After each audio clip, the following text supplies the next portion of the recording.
इंसान ओम हरि अल्लाह वाहिगुरु गॉड खुदा रब को भूला बैठा है।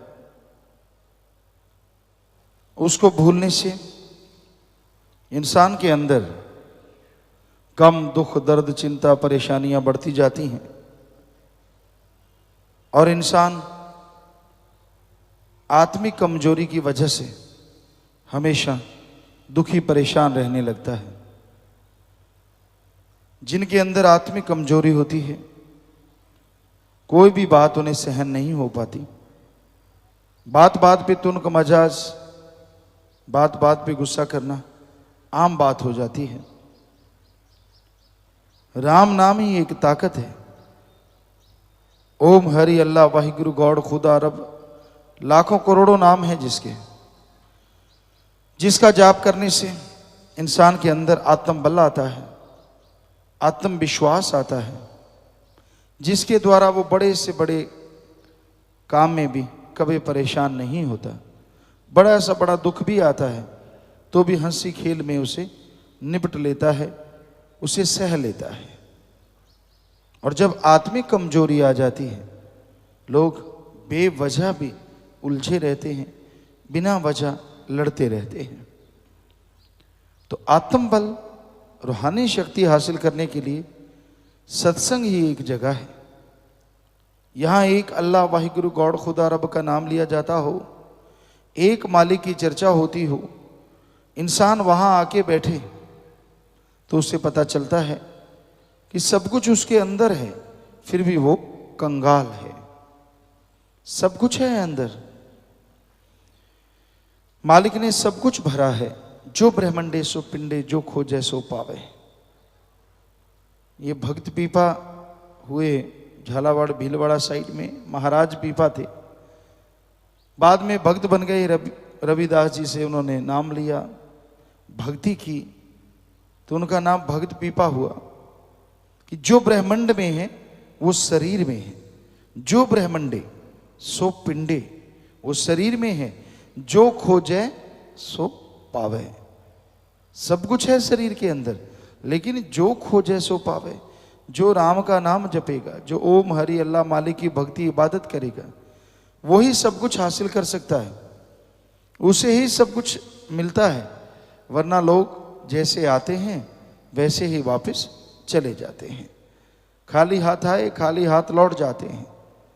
पर जो सत्संग सुनते हैं, राम नाम का जाप करते हैं, भक्ति करते हैं, वही उस परमपिता परमात्मा की खुशियां हासिल करते हैं।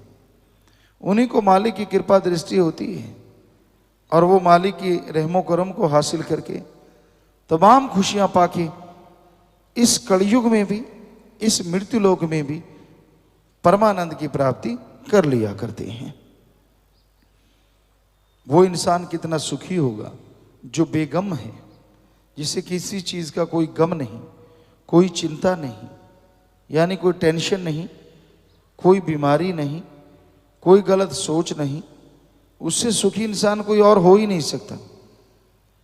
पर ऐसा इंसान बनना कोई मामूली बात नहीं है। आप कहीं बैठे हैं, कुछ देखा, ध्यान उधर चला गया, इधर देखा इधर चला गया, उधर देखा उधर चला गया, और फिर उस ध्यान की वजह से आप अंदर ही अंदर कितनी देर उलझे रहते हैं। कभी कोई गलत विचार, कभी कोई गलत सोच, कभी कोई गलत देखना, तो उसकी वजह से आप फिर दुखी होते हैं, परेशान होते हैं, गमगीन होते हैं।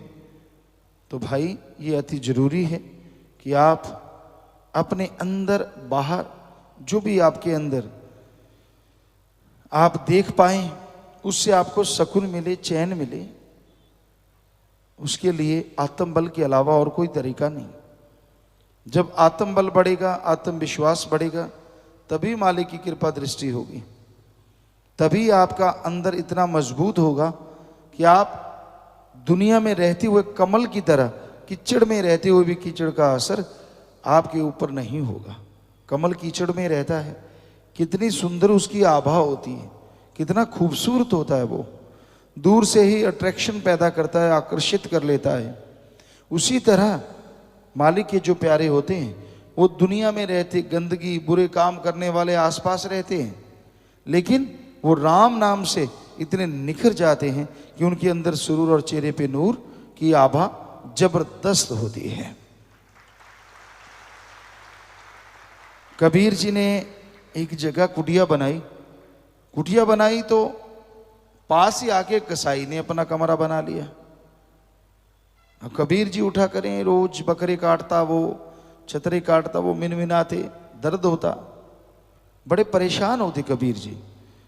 तो कबीर जी ने फिर एक दिन उठे, सुबह खुद को ही कहा, कबीरा तेरी झोंपड़ी गलकटियन के पास, कि भाई तेरी झोंपड़ी है वो गला काटने वाले यानी कसाईयों के पास है। कबीरा तेरी झोंपड़ी गलकटियन के पास। फिर खुद को कहने ले, जो करेगा सो भरेगा, तू क्यों भया उदास। जो करता है वही भरता है, तू क्यों उदास है भाई। दुनिया में ठगी मारे, बेईमानी करे, बुरे कर्म करे, अगर आप भक्ति करने वाले हैं, राम का नाम लेने वाले हैं, आपको किस बात की टेंशन। प्यार से मोहब्बत से कोशिश करो कि वो बुरे कर्म ना करे। फिर भी अगर कोई नहीं मानता, वो जाने भगवान जाने, जैसा कोई कर्म करेगा वैसा फल पालेगा। तो भक्त हर हाल में खुश रहते हैं, पर खुशी तभी आती है जब प्रभु के नाम से जुड़े रहते हैं। जब कोई सत्संग सुनता है, सुन के अमल करता है, तो ही परमानंद की प्राप्ति होती है। तो इसलिए भाई सुनो, अमल करो, ताकि आपके गम दुख दर्द चिंताएं दूर हो जाएं, आप मालिक की खुशियों के हकदार बन जाएं, अंदर बाहर प्रभु की खुशियों से आपका महक उठे और आप यहाँ भी रहें, वो कुल वो परिवार भी तर जाएं। ऐसा संभव है अगर आदमी वचन सुने और उन पे अमल करे, तो वो दोनों जहां की खुशियों का हकदार इस जहान में जरूर बन सकता है।